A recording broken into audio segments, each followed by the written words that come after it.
Bueno, hoy continuamos con el capítulo 8 de Hebreos. Este capítulo es un capítulo interesante. No me he dado cuenta de qué tan interesante es el capítulo hasta que no volví a repetirlo como 3 o 4 veces. Pero el punto es que enmarca el hecho de por qué ya nosotros no estamos en el Antiguo Testamento, sino que ahora estamos en el Nuevo Testamento. Entonces empieza a hablar del Nuevo Testamento, pero lo que está trabajando primero es el Antiguo Testamento, ya fue. Entonces, hagamos una revisión para poder llegar a este momento. El autor de Hebreos les dijo, mire, Jesús es mayor que Moisés, que dio la ley. Jesús es mayor que los ángeles, porque de pronto pueden decir que los ángeles, pues, como son los que tienen fortaleza, etc. Jesús es mayor que Abraham, porque Jesús cumple el pacto, la orden de Melquisedec, y Abraham le dio los diezmos. Jesús es mayor que Aarón, porque Aarón en Abraham dio los diezmos. Además, esta orden de Melquisedec es antes de Aarón, como unos 400 años de Aarón, y ya era instituido como sacerdote del Dios Altísimo y rey de Salem o rey de justicia, que es el nombre Melquisedec.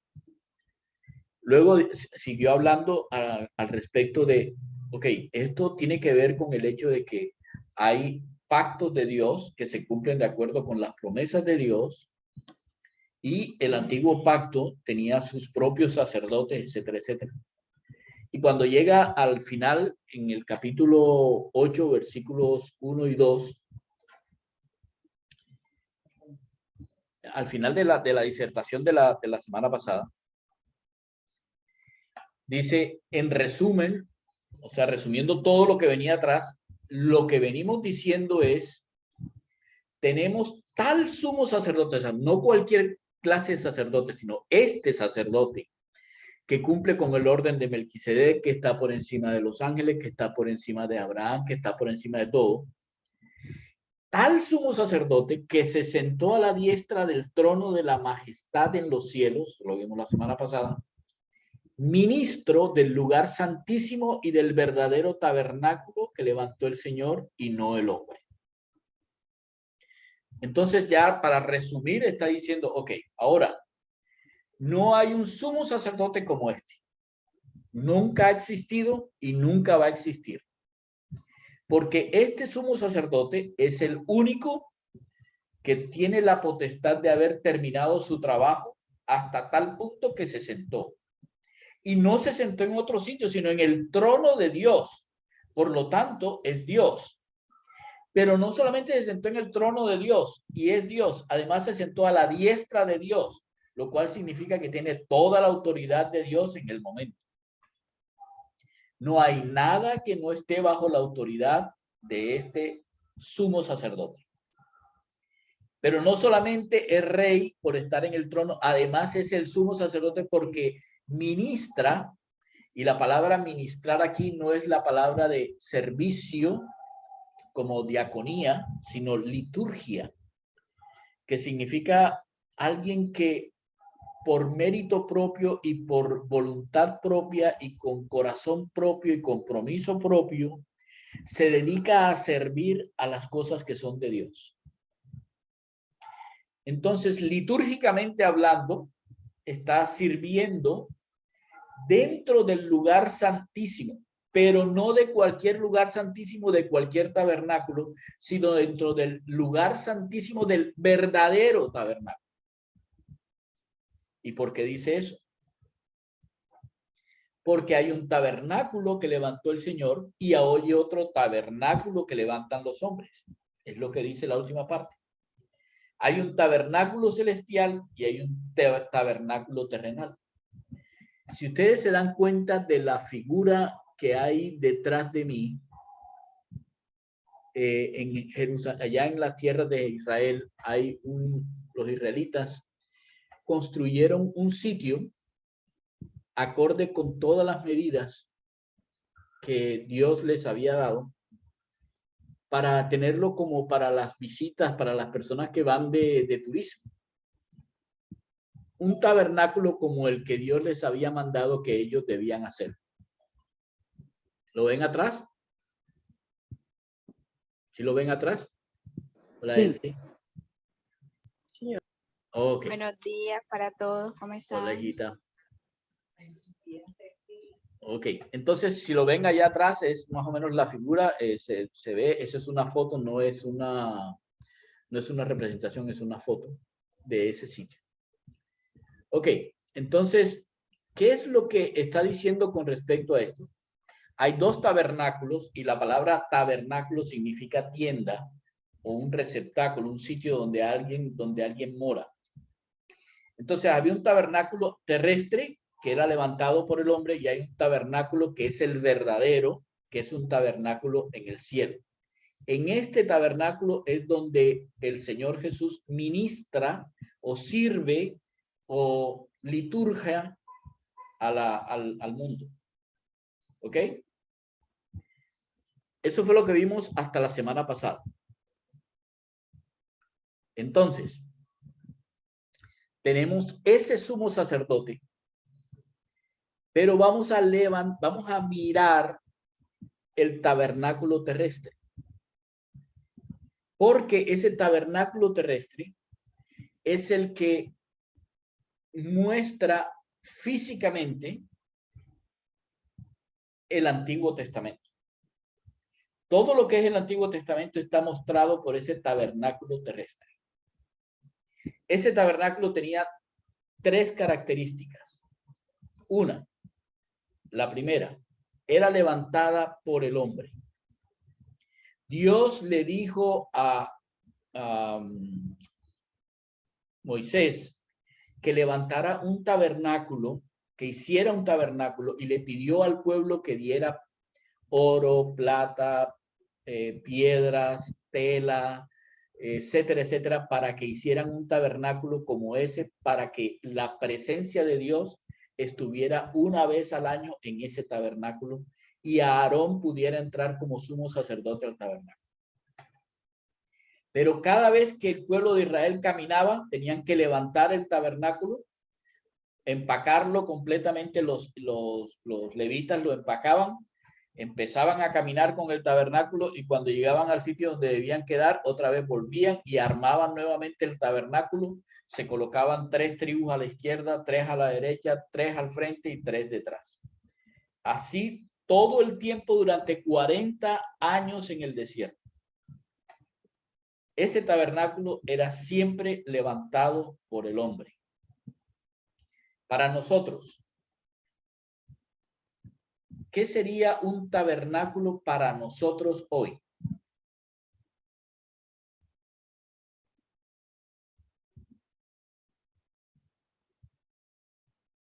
Esta no es retórica. ¿Qué sería un tabernáculo? ¿El servicio?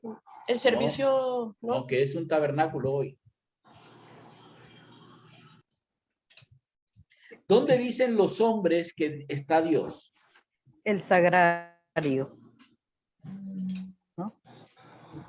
El templo, la iglesia. El templo, muy bien. Entonces, los tabernáculos de hoy son los templos. ¿Cuál es entonces la prefigura del Antiguo Testamento para los días de hoy? Es el templo.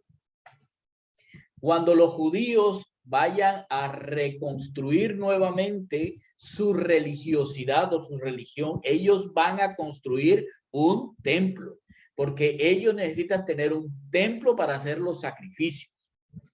Igual hoy, ¿dónde mora Dios de acuerdo con lo que las personas piensan? En un templo. Y el sagrario, por ejemplo, en los templos católicos sería el lugar santísimo, porque ahí está la presencia de Dios. ¿Me entiende cómo es la cosa? Así que hoy en día no tenemos tabernáculos que levantemos esas cosas, pero para nosotros, para el hombre, es algo increíble levantar templos donde mora y habita Dios, y son las cosas más grandes y las mejores que nosotros poseemos. Entonces, por ejemplo, las personas van a la India y visitan al Taj Mahal. Van a, bueno, que eso era un templo, no es un templo, realmente es una tumba, pero recuerden que en la India los muertos son venerados, entonces... nosotros tenemos los templos católicos aquí, las sinagogas, los judíos, los templos musulmanes, en todo Oriente hay templos musulmanes grandísimos. Ustedes han visto los budas que hay en China, Indonesia, etcétera. Esas cosas que levantó el hombre y que el hombre le dice a Dios, ¿te has fijado en el templo que tenemos? ¿Recuerdan algún hombre que le haya dicho eso a Dios?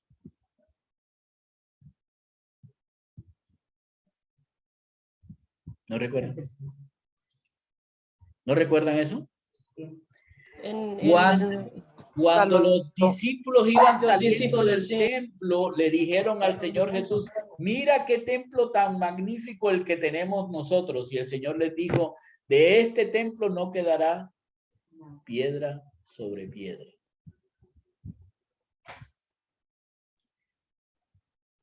¿Recuerdan?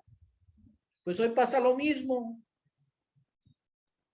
Hoy tenemos un AT, un Antiguo Testamento, donde aquí lo importante es el templo a donde vamos. Lo importante es el templo. ¿Y a tú a dónde vas? Voy a tal parte donde, nos congregamos como 5,000 personas, 3 servicios al día y 1 en la noche.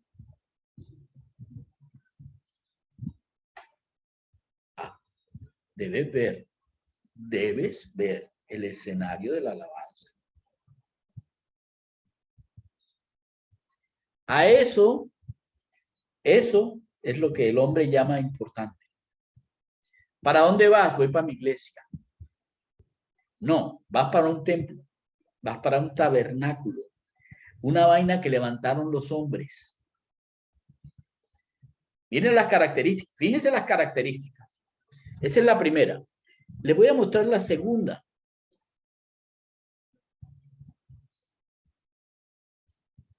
Versículo 3 del capítulo 8 de Hebreos. Perdón.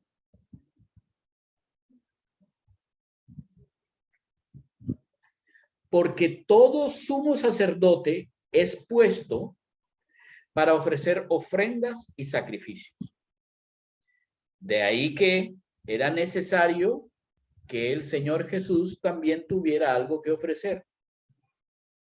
¿Qué fue lo que ofreció como ofrenda y sacrificio el Señor Jesús? El mismo. Él mismo, su vida, fue el sacrificio que él ofreció.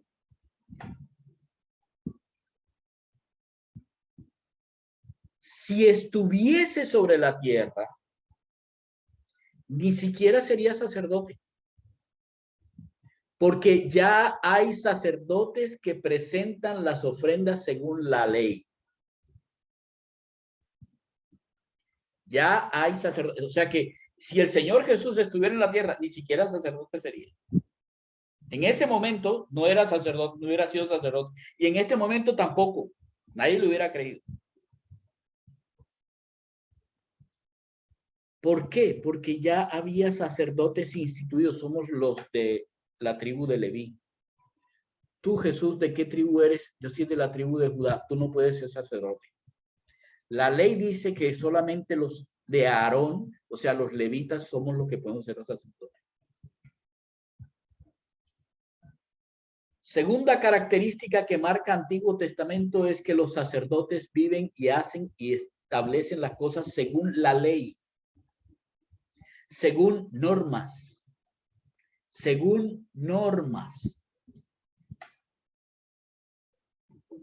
¿ok? Ellos deben cumplir las normas, deben vestirse según normas, deben andar según normas, deben andar según la ley. Tienen que cumplir con cosas de ley.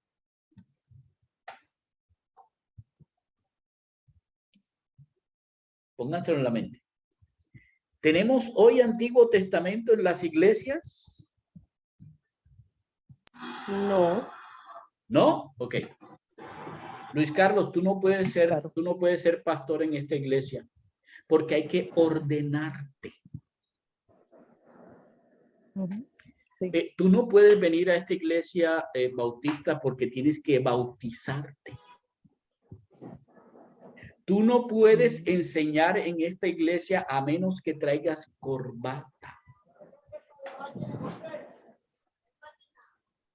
Ni se te ocurra partir el pan y repartirlo a los demás porque de pronto les puedes pasar el COVID.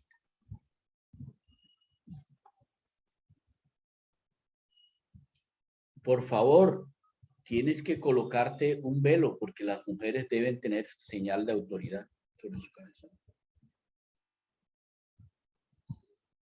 Y si estás casada, peor, no se te debe ver ni un solo pelo.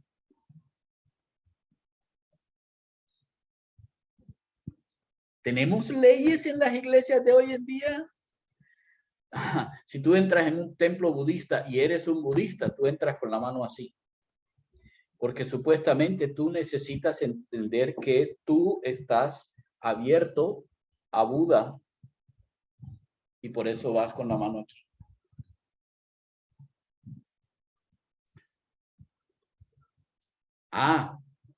Cuidado, porque si entras en la casa, que es el templo de la persona que está ahí, te quita los zapatos. No por salud, sino porque hay que quitarse los zapatos porque estás entrando al templo de otra persona. ¿Hay que seguir cosas de ley? Sí, claro. ¿Y los sacerdotes tienen que tener cosas de ley? ¿Cuánto creen ustedes que se demora un sacerdote católico para graduarse como sacerdote y poder ir a ministrar? ¿Cuánto creen que se demora un monje Shaolin para poder ser monje? Para que le den comida. ¿Hay sacerdotes según la ley? ¡Ja! En todas partes, en todas partes. Para hacer un mormón de no sé cuánto del estado tal para que puedas enseñar, tienes que pasar por esto, por esto, por esto, por esto, por esto. En todas partes. ¿Quién llega a papa?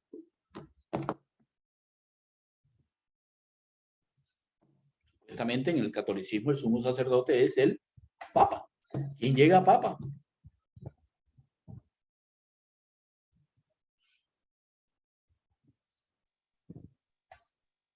Segunda característica. Pero escuchen bien, hay una tercera característica. Ellos sirven, versículo 5, ellos sirven a lo que es figura y sombra de las cosas celestiales, como se le había advertido a Moisés cuando estaba por construir el tabernáculo terrestre. Mira, Moisés, harás todas las cosas conforme al modelo que te ha sido mostrado en el monte, conforme al modelo. Entonces, lo que hay en la tierra es un modelo de aquel que está en el cielo. No es el que está en el cielo. El que está en el cielo es el verdadero. El que está en la tierra es un tipo de aquel que es el verdadero. Ténganlo en cuenta. O sea que el que está en la tierra no es el verdadero, es simplemente era un tipo para mostrar al verdadero. Estos sacerdotes que son elegidos según ley, son establecidos según ley, o como decimos en el cristianismo, son ordenados por la ley, sirven a algo que es figura y sombra. No sirven en el tabernáculo verdadero. Sirven a lo que es figura y sombra.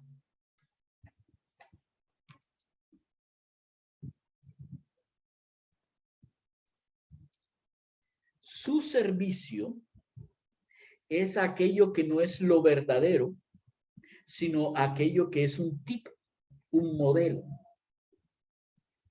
El problema con los sacerdotes, y cuando estoy hablando de sacerdotes, estoy hablando de todas las religiones que ustedes puedan encontrar. Cristianos, católicos, musulmanes, cualquiera que sea sacerdote. Póngale sacerdote, póngale pastor, póngale papa, póngale cardenal, póngale monje, póngale lo que quiera, cualquiera. Ha llegado a establecer para su vida lo que es figura y sombra como si fuera el verdadero.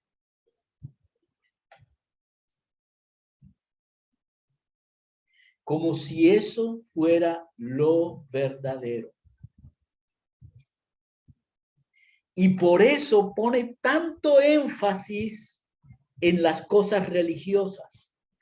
Porque para él eso es lo verdadero. Lo verdadero. Les voy a dar un ejemplo del Señor Jesús.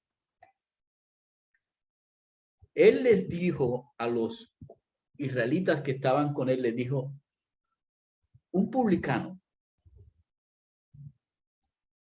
llegó con un fariseo al templo. El publicano dijo, Señor, perdóname porque soy un pecador. Ni siquiera merezco estar aquí. Pero he cometido pecado. El publicano, el fariseo, Dios, mira, ¿qué tal la vestimenta que tengo? Mira, vengo con todas mis cosas. No soy como ese publicano. No. Yo sigo tu ley. Yo sigo lo que tú dices. Yo soy ¿cómo se llama? El guía para todas estas personas como ese publicano que no tiene idea de cómo es vivir para ti.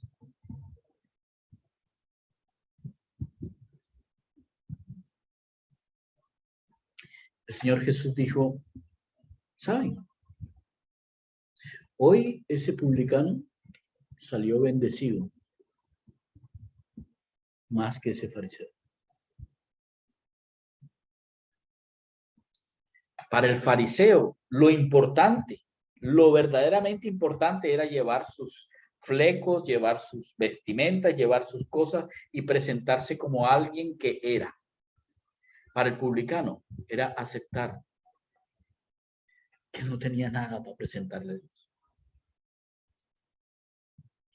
Uno es la religión, el otro es el que vive para el Señor. Son dos cosas muy diferentes. Hoy en día, ¿cómo es? No, señor, si usted no viene con, no, señora, si usted no viene con la falda larga, usted no puede entrar.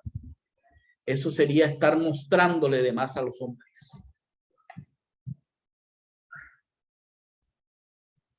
¿Trajo su Biblia? ¿No trajo Biblia? No, yo la tengo en el celular. No, va a sacar el celular en la mitad de... ¿Qué Biblia tiene usted? Ah, la Reina Valera. Ah, bueno, esa sí está bien. Vaya a traer la latina, no, esa no.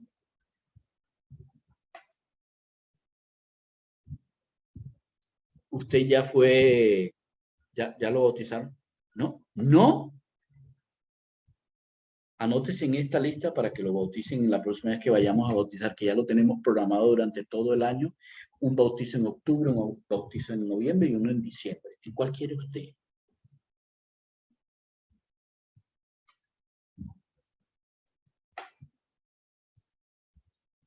¿Cómo les parece? Escuchen bien. 3 cosas establecían el tabernáculo terrestre. Una, levantado por los hombres. 2, sacerdotes según la ley. Sacerdotes que debían cumplir algunas cosas para poder ser sacerdotes. Y 3, el servicio de las personas o de los sacerdotes es a la figuración y a la sombra de lo que es verdadero. Léase religión. Todo lo que ustedes escuchan como religión es la forma en que los hombres ven a Dios y piensan que es Dios y es la representación de Dios. Hasta el punto de decirlo con la boca que es Dios. Realmente no sé cómo será hoy. Realmente no sé cómo será hoy. Pero antes, cuando le daban a uno la hostia, uno tenía que decir, el sacerdote decía, el cuerpo de Cristo, y uno decía, sí es. O sea, si tú no dices sí es, no te la daban. Sí es y le sacabas la lengua. Aire que se cayera. ¿Por qué? Porque las personas creían que ese era Cristo. Y tú te arrodillas cuando levantan la hostia. O en las otras religiones, igual pasa en las otras religiones, igual pasa en el cristianismo. Tienes que cumplir una serie de vainas. Ya lo hemos visto varias veces. Los requisitos para que puedas entrar, los requisitos para que puedas salir, los requisitos para que seas cristiano. Léase religión. Templos, sacerdotes ordenados y servicio a las figuras o a la figura en vez de servir al Dios vivo. Eso, todo eso es lo que compone el Antiguo Testamento. Si tú quieres seguir una religión, estás en el Antiguo Testamento. Serás juzgado por la ley.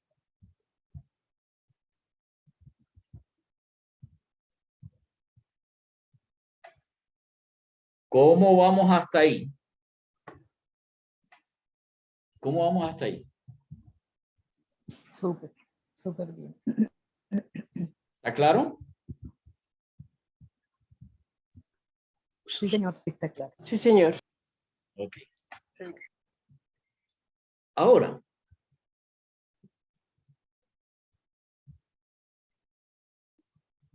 Jesús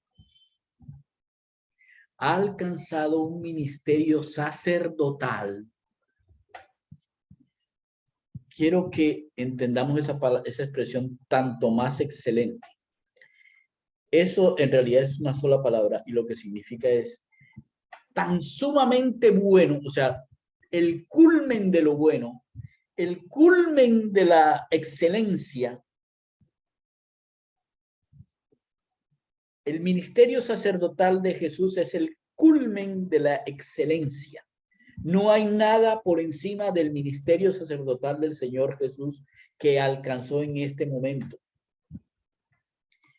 Porque Él es mediador de un pacto superior, le hace testamento superior, que ha sido establecido sobre promesas que son superiores. Si quieren subrayar un versículo para todo esto, subrayen el versículo 6. Porque es el centro del antiguo al nuevo. Es el hecho de que Jesús es el mediador de un pacto que está por encima del antiguo pacto.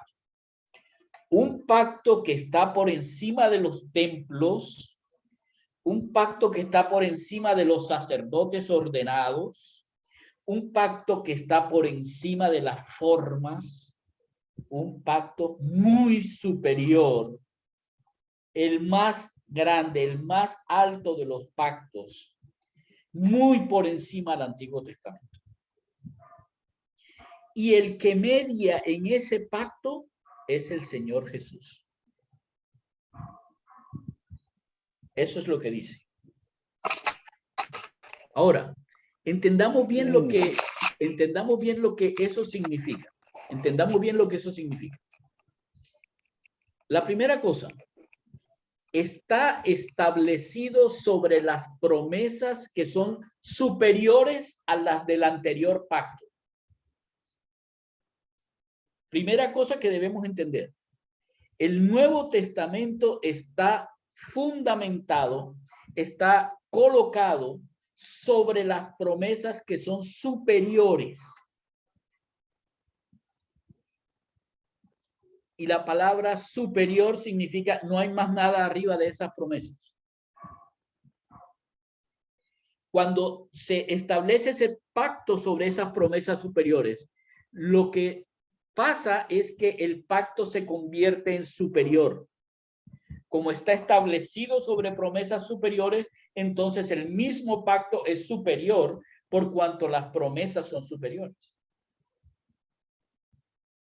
¿Ok?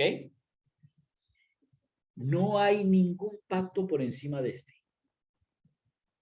¿Y cuál es el sello de que este pacto es un pacto superior a cualquier otro? Es el hecho de que Jesús es el mediador de ese pacto.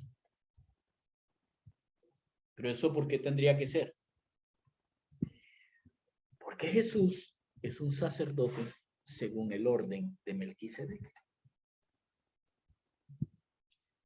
Eso significa que él está en el trono como rey.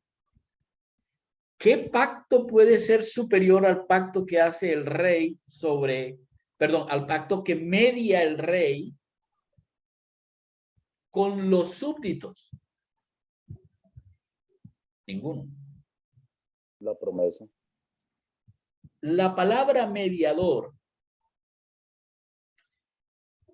es la palabra. ¿Ustedes han visto las galletas festival? Sí, señor. ¿Saben cuáles son esas dos galletitas que tienen en la mitad una cremita? ¿Sí la han visto? ¿Alguna vez habrán comido eso? No.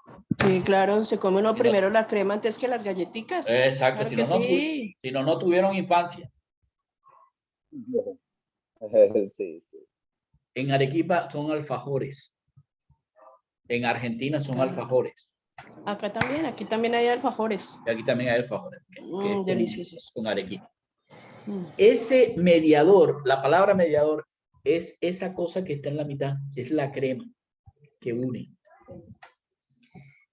El punto es que entre una cara y la otra, y en este caso entre Dios y los hombres, hay una crema que lo une absolutamente. Absolutamente. Esa es la razón de por qué yo tengo esta imagen.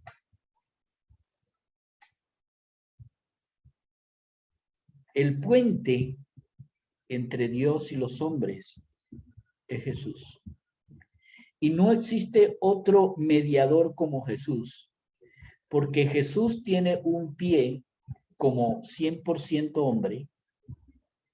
Escuchen bien el verbo que estoy usando porque está en presente continuo y quiero que lo tengan en cuenta. Él es 100% hombre y es 100% Dios. Así que él es mediador de un pacto superior porque no existe nadie más que pueda tener tanto de uno como del otro, de manera que en él se unan los dos pactantes.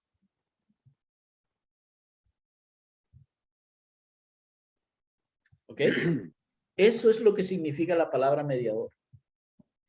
Entonces, el pacto no es solamente el pacto, es que el pacto tiene a alguien que lo ratifica porque conoce lo que el hombre tiene y conoce lo que Dios tiene y ambas cosas están en él, de manera que nada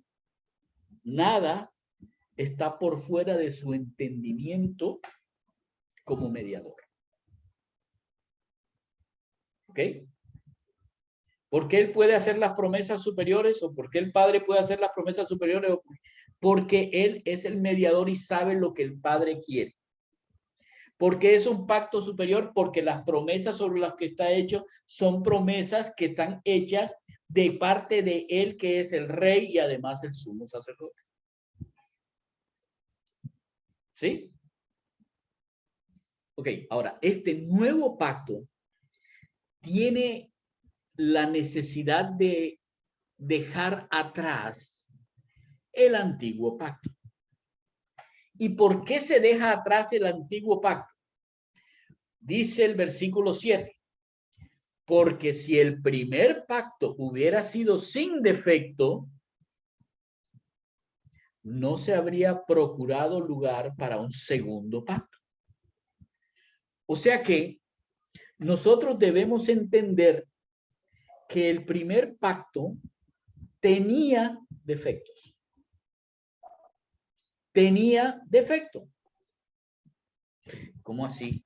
El primer pacto era un pacto defectuoso, pero no era un pacto que había hecho Dios con los hombres. ¿Cómo puede haber un defecto en el primer pacto? No puede ser. Ok.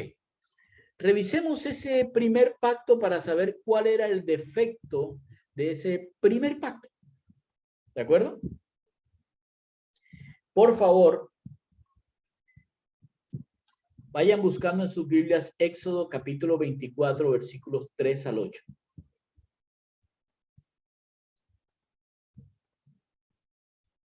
Éxodo 24, del 3 al 8.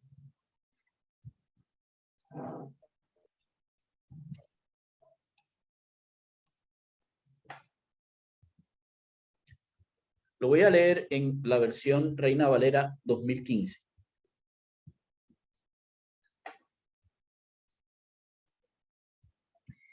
Moisés fue y refirió al pueblo todas las palabras del Señor y todos los decretos, y todo el pueblo respondió a una voz diciendo: haremos todas las cosas que el Señor ha dicho.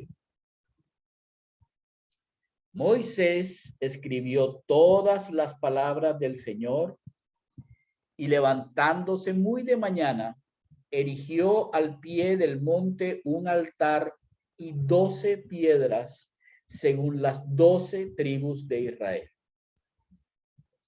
Luego mandó a unos jóvenes de los hijos de Israel, y estos ofrecieron holocaustos y mataron toros como sacrificios de paz al Señor. Moisés tomó la mitad de la sangre y la puso en tazones y esparció la otra mitad de la sangre sobre el altar. Asimismo, tomó el libro del pacto y lo leyó a oídos del pueblo, el pueblo dijo: haremos todas las cosas que el Señor ha dicho y obedeceremos. Entonces Moisés tomó la sangre y roció con ella al pueblo diciendo: he aquí la sangre del pacto que el Señor ha hecho con ustedes referente a todas estas palabras.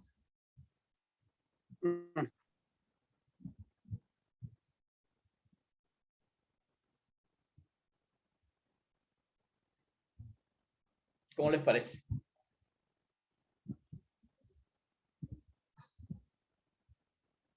¿Cómo les parece? Era mejor haberse quedado callado.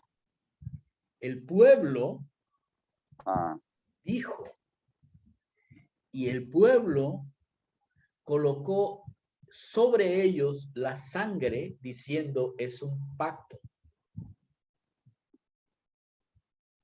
Ahora bien, vamos a escuchar lo que Dios les dijo después. He aquí vienen días en que concluiré con la casa de Israel y con la casa de Judá un nuevo pacto. No como el pacto que hice con sus padres, que es el que acabamos de leer en Éxodo, en el día en que los tomé de la mano para sacarlos de la tierra de Egipto, de la esclavitud. Porque ellos no permanecieron en mi pacto y yo dejé de preocuparme por ellos. ¿Cuál fue el problema en ese pacto? ¿Qué es lo que hizo a ese pacto un pacto defectuoso? Ellos mismos no permanecieron en el pacto. Ese pacto fue El pacto. de ellos. Ellos hicieron. ¿No nació de Dios? ¿Algo así? Claro que el pacto nació de Dios. Pero el pacto tenía un segundo componente. El pacto tenía un segundo componente. Léalo en Éxodo. El componente era que los hombres debían cumplir con las leyes que aparecían en el pacto. Lo que dice el Señor es, les voy a dar un nuevo pacto, porque ustedes no permanecieron en el pacto que ustedes con sangre firmaron. ¿Por qué el primer pacto era defectuoso? Porque ese pacto nos teníamos a nosotros involucrados. Les voy a decir más. Ese pacto incluía religión. Cuando ese pacto le fue dado a los hombres, a Israel, el pacto venía con las leyes que Israel debía cumplir. He aquí que nosotros vamos a obedecer todas las palabras que Dios nos ha dicho. O sea, la Torá, la ley, vamos a cumplir con la ley. Vamos a obedecer la ley.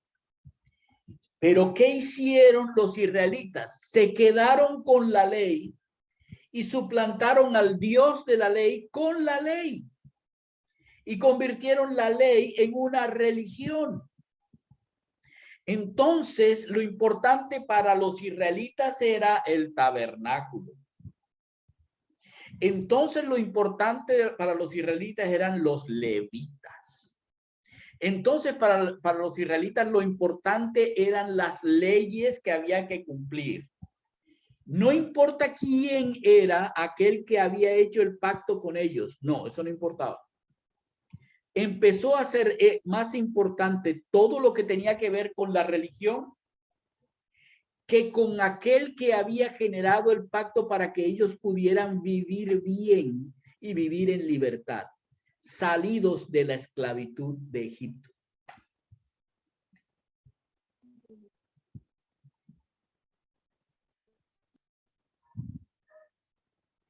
Durante 10 veces le dijeron a Dios, queremos regresarnos a Egipto. A partir de la 10ª vez, el Señor les dijo, de aquí en adelante, todo aquel que me pida volver a Egipto, volverá a Egipto. Porque morirá.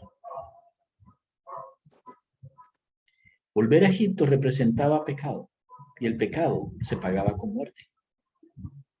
Por lo tanto, todos aquellos que salieron de Egipto y su corazón estaba en un corazón de esclavitud a los ídolos, a los dioses egipcios, todos murieron en el desierto. Solo los que fueron criados en la ley de la libertad de Dios fueron a la tierra prometida. Pero llegando a la tierra prometida, cambiaron al Dios del pacto por el pacto mismo. Y convirtieron el pacto en un pacto religioso, no un pacto personal con Dios. El problema, el defecto del primer pacto es que ellos no permanecieron en el pacto porque era el pacto de Dios, no el pacto de las leyes.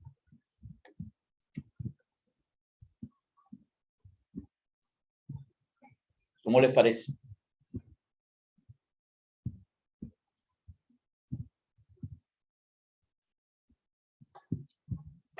¿Cómo les parece? Siempre hemos querido hacer las cosas a nuestra manera, ¿no? Siempre hemos querido hacer las cosas de acuerdo a cómo nos acomode, como nos guste, y tergiversamos lo que Dios nos enseña, complicamos las cosas que Dios nos dice y terminamos peor de lo que estábamos. ¿Y saben qué es lo peor? Lo peor es que al final del cuento le echamos la culpa a Dios. Pero tú nos dijiste que hiciéramos eso. Ah, pero tú fuiste el que nombraste a los pastores. Pero tú ordenaste que teníamos que bautizarnos. Pero, La culpa la tienes tú. ¿Para qué no diste el pacto? Todo lo volvemos religión. Así de fácil. Todo. ¿Saben por qué? Porque es la forma en que yo puedo decirle a Dios, yo me lo gané. Tú me lo das porque yo me lo gané. Yo lo merezco. Pero continuemos. ¿Qué fue lo que le dijo el Señor que estaba fundamentado, el nuevo pacto estaba fundamentado sobre qué? ¿Sobre qué estaba fundamentado el nuevo pacto?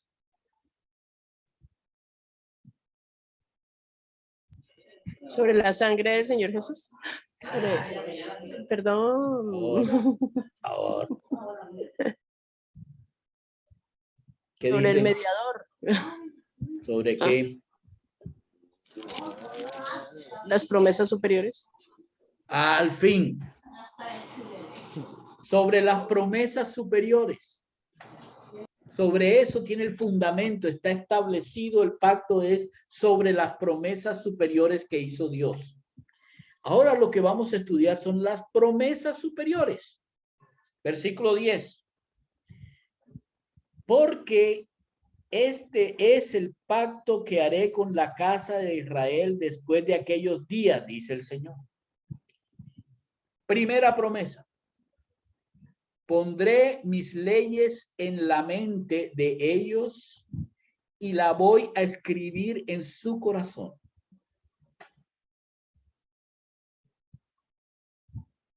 ¿Cómo se escribió las promesas en el primer pacto? En la piedra. Tabla. En la tabla eso, de la ley. La piedra, ¿cierto? Por eso cuando yo escucho a alguien que dice, yo firmo eso sobre piedra para que quede para la posteridad.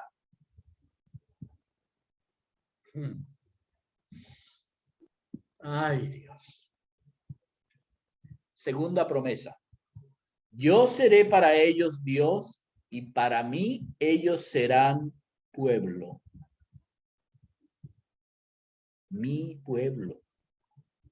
Y yo su Dios. Primera promesa. Mis leyes en su mente y en su corazón. La segunda, soy Dios para ellos y ellos para mí, mi pueblo. Tercera promesa. Nadie enseñará a su prójimo, ni nadie enseñará a su hermano diciéndole, conoce al Señor. Mira, así es Dios. Porque todos me conocerán desde el menor hasta el mayor. Todos, absolutamente todos sabrán acerca de Dios, desde el menor hasta el mayor, y no habrá necesidad de que alguien le enseñe a otro. Escuchen bien, no hay necesidad de que alguien le enseñe a otro.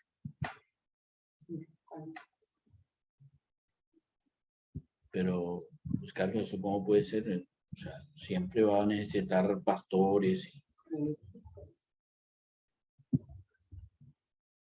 ¿Cuál es el libro más vendido en todas las épocas? ¿Cuál es la fe que todo el mundo ha escuchado? ¿Cuántas religiones pluralistas existen hoy en día en el mundo? ¿Cuáles son las más fuertes? ¿Las pluralistas o las monoteístas? Siempre hay la oportunidad de escuchar a Dios. Y siempre la hubo desde el momento en que Jesús llegó.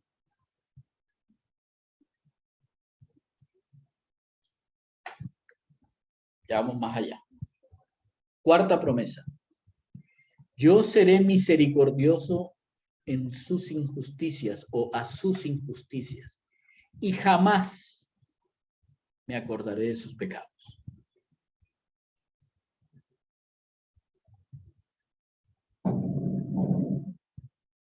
Versículo 12. ¿Están siguiéndome ustedes en sus Biblias? Sí, señor. Ok, ¿hay más promesas ahí?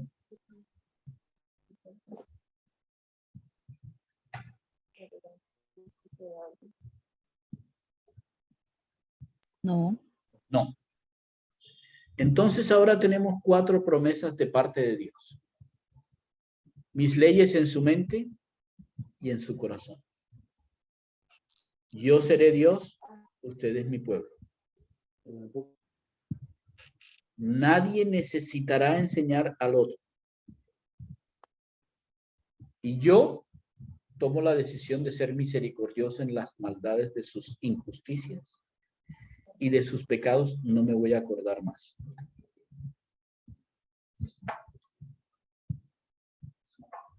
La pregunta aquí es, ¿cómo puede ser eso? Ok, entonces quiero que, por favor, vayan a Ezequiel capítulo 36 y vamos a leer del versículo 24 en adelante. Ezequiel 36.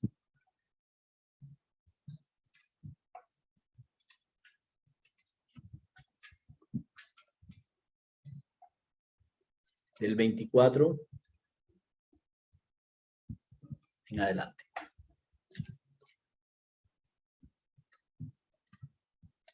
¿Lo tienen? Sí, señor. Sí, señor. Ahora, esta es la descripción de cómo Dios cumple su promesa. Esas 4 promesas están establecidas, no establecidas, están claramente enseñadas en este Ezequiel. Yo pues tomaré de las naciones y los reuniré a todos de todos los países y los traeré a su propia tierra. Entonces esparciré sobre ustedes agua pura. ¿Han escuchado esa palabra? Agua pura. Sí, el Señor Jesús. Y serán purificados de todas sus impurezas, léanse injusticias. Escuchen de lo que los va a purificar. Los purificaré de todos sus ídolos. ¿Dónde es que vemos nosotros ídolos? Las iglesias, los templos y en todas partes. ¿Han ido a un templo cristiano? ¿Han ido a un templo cristiano? ¿Han visto ídolos en el templo cristiano? Claro, el mismo pastor. El pastor, el grupo de alabanza, los líderes de la iglesia, el anciano de la iglesia. Pues Dios dice, lo voy a purificar de todos sus ídolos. No importa cómo sean, no importa si son de piedra, de madera o de carne humana, incluso de ustedes mismos, de sus propios corazones. Porque voy a decir agua pura para que sean purificados de su impureza. Versículo 26, les daré un corazón nuevo y pondré un espíritu nuevo dentro de ustedes. Porque son nuevas criaturas creados según Dios en la santidad de la verdad. Un corazón nuevo, un espíritu nuevo, le hace psiquis, una mente nueva. Quitaré de su carne el corazón de piedra y les daré un corazón de carne. ¿Cómo? Porque pondré mi espíritu dentro de ustedes y les daré el poder para que anden según mis leyes y que guarden mis decretos y que los pongan por obras y habitarán en la tierra que di a sus padres. Ustedes serán mi pueblo y yo seré su Dios. Los voy a limpiar de todas sus impurezas.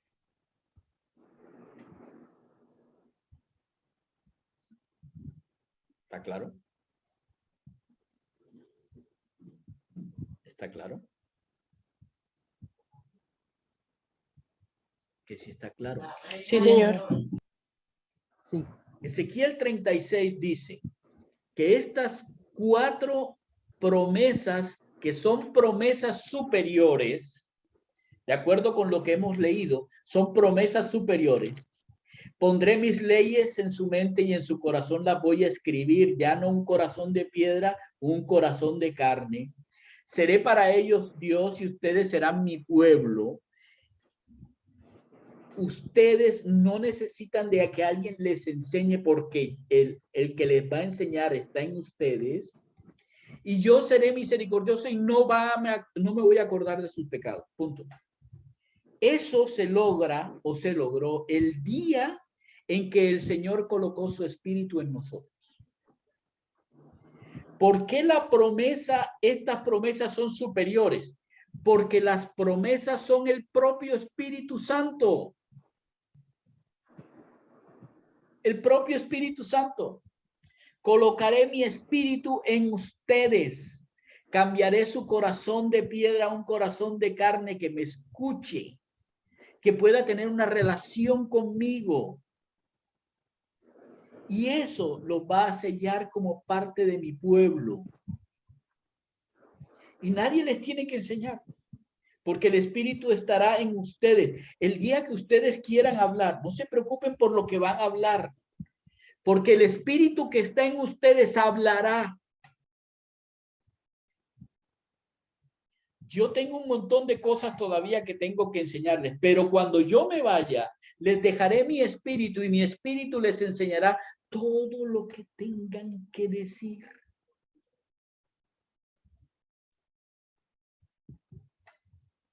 Y donde está el Espíritu de Dios, hay libertad. No van a ser más esclavos de las injusticias. Y como el Espíritu de Dios morará en ustedes, no me acordaré más de sus pecados. Sus pecados quedaron en la cruz. Ya.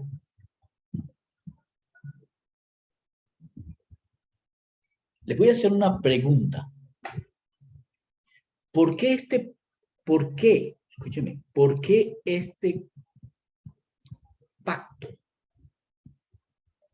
¿Por qué este pacto no puede fallar?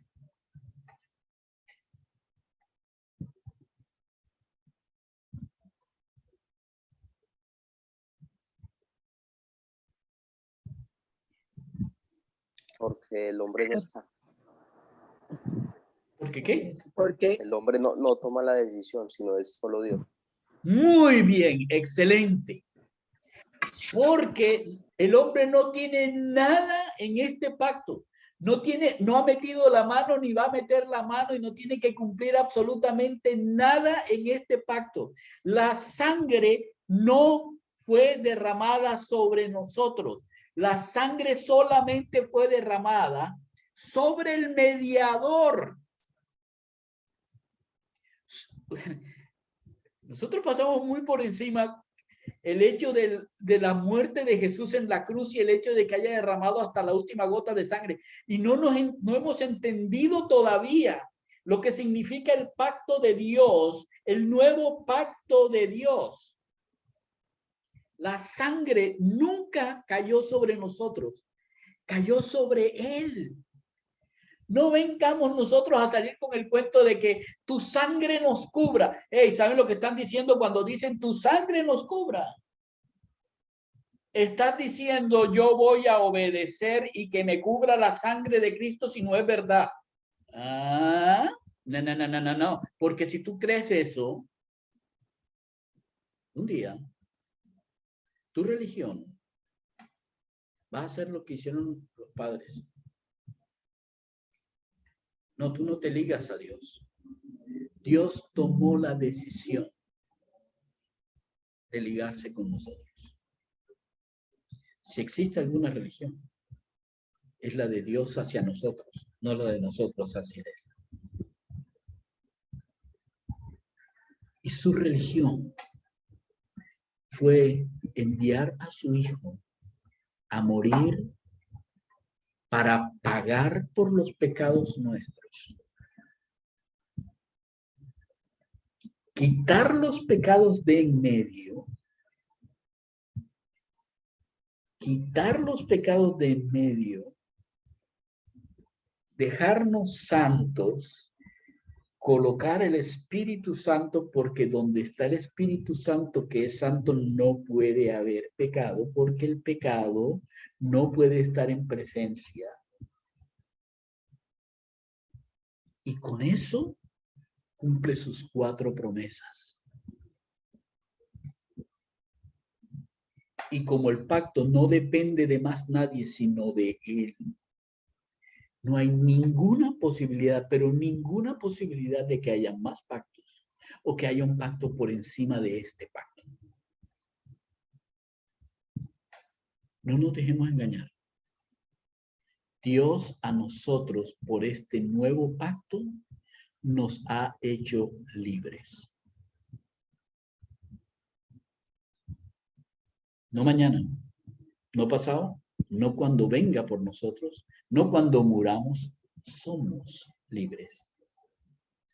Porque en nosotros se cumplen las 4 cosas que Dios había dicho que estaban en el nuevo pacto. A través de Jeremías y a través de Ezequiel cuando nos explica la manera en que lo va a hacer. Así como está en el pueblo de Israel, así también en nosotros, porque somos su pueblo. ¿Qué implica eso entonces para nuestra vida? Bueno, como el primer pacto era con defecto, ahora tenemos un segundo pacto que él llama el nuevo pacto. Con ese nuevo pacto, el antiguo pacto acaba de ser hecho caduco. Ya caducó su tiempo de vencimiento, ya fue el día en que el Señor Jesús fue al cielo y el Espíritu Santo fue enviado, caducó el primer pacto.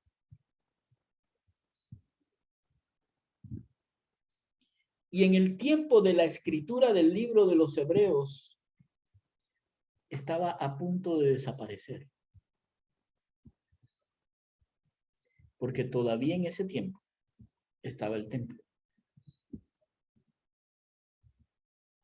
Y seguían usando el viejo pacto. Pero hoy en día, los que somos de Cristo, vivimos el nuevo pacto. Y el viejo pacto desapareció.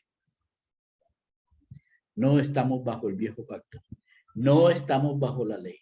No estamos supeditados a templos. No estamos supeditados a leyes. No estamos supeditados a personas. No estamos supeditados a, ¿cómo sería? A permanecer en las cosas que son simplemente temporales y que nos servían para mostrarnos las eternas del tabernáculo verdadero. Ya no. Ahora bien, ¿por qué? Porque mi hermano, tú y yo somos el nuevo tabernáculo. En esta tierra, tú y yo somos el tabernáculo. ¿Por qué? Porque el tabernáculo era el sitio donde estaba la presencia de Dios. Y en ti y en mí mora el Espíritu Santo que es Dios y por lo tanto tú y yo somos el tabernáculo. Sin embargo, este tabernáculo es figura del tabernáculo verdadero que está en el cielo, donde está el Señor sentado. Así que cuidado, porque este tabernáculo debe reflejar, debe ser la figura y sombra del tabernáculo que está en el cielo. No lo convirtamos en los tabernáculos hermosos en los que la religión lo convierte y por dentro están llenos de huesos de muerto. ¿Recuerdan lo que les dijo el Señor Jesús a los fariseos? Son sepulcros blanqueados. Nosotros no. Nosotros estamos vivos. Nosotros tenemos las 4 promesas de Dios. Somos pueblo de Dios. Conocemos a nuestro Dios. Nosotros somos recipientes del Espíritu Santo. Nadie nos tiene que enseñar. Tenemos la Biblia y el Espíritu nos recuerda lo que el Señor Jesús nos enseñó. Y en nuestra mente, y en nuestro corazón, en nuestra conciencia, en nuestro ser, habita la bondad de Dios. Así que hay que mostrar a Dios, porque este tabernáculo está para hacer eso, para mostrar al Señor.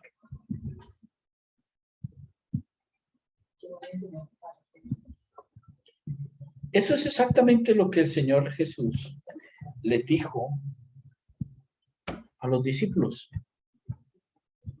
Quiero que me recuerden. Quiero que recuerden su libertad. Tal cual como en el Antiguo Testamento colocaron las 12 piedras para recordar las 12 tribus, quiero que ustedes me recuerden con el simbolismo del pan, que recuerda mi sacrificio para que nunca más me acuerde de sus pecados, y para limpiarnos con agua limpia, para limpiarlos con agua limpia y purificarlos de todas sus injusticias. Para eso morí en la cruz. Vamos a tomar del pan. Y recordemos, el Señor murió por nosotros en la cruz.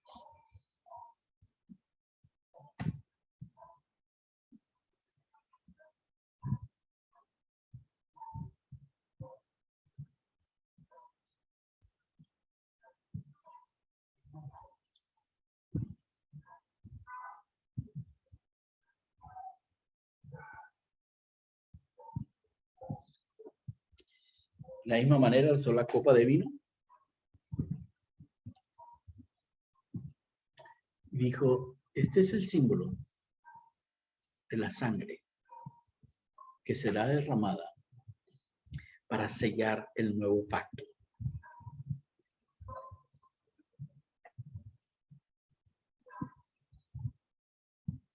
El símbolo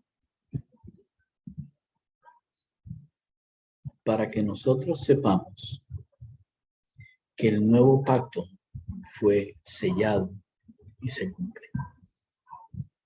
El símbolo. Pero nosotros no derramamos ni una sola gota de sangre.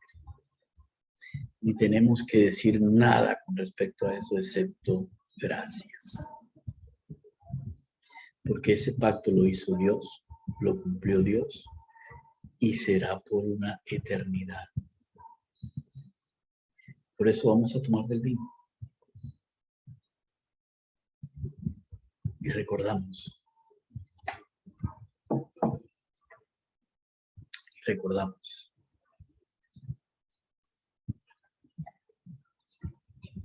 Puso sus leyes en nuestra mente y en nuestro corazón.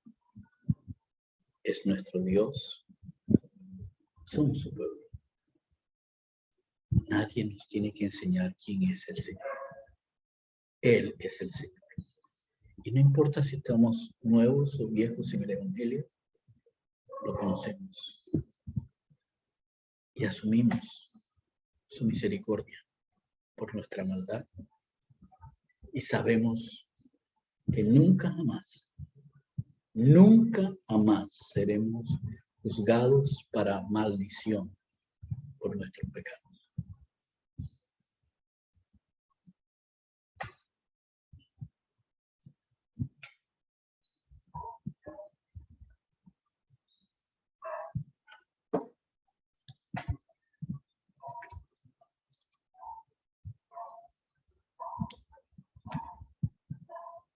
Solo nos queda agradecerte, Dios.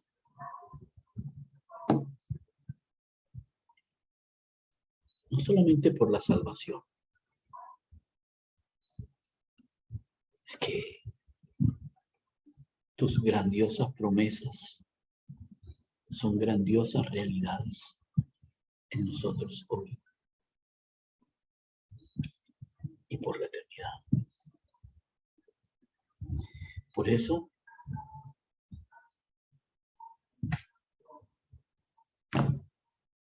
solo podemos darte las gracias. Eres un Dios increíble. A ti sea la gloria, Dios. Siempre. Señor Jesús, muchísimas gracias por lo que has hecho.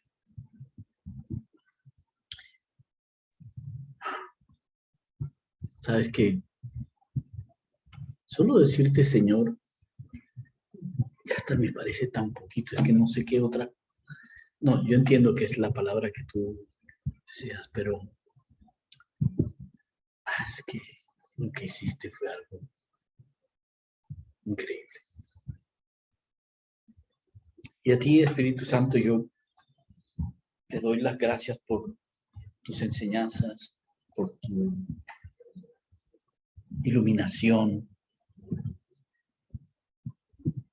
por la manera en que tocas el corazón nuestro, incluso por los sentimientos y las maneras en las cuales podemos ver desde tu vista, desde tu punto de ver. Te agradecemos mucho que cuando leemos la Biblia, las palabras cobran vida en nosotros. Sentimos el poder de tu revelación de todos los días. Muchísimas gracias. Y realmente, perdón por nuestras injusticias que todavía cometemos y aunque sabemos que no serán contadas para el día de ira o algo como eso nos da todavía más vergüenza el que caigamos una y otra vez.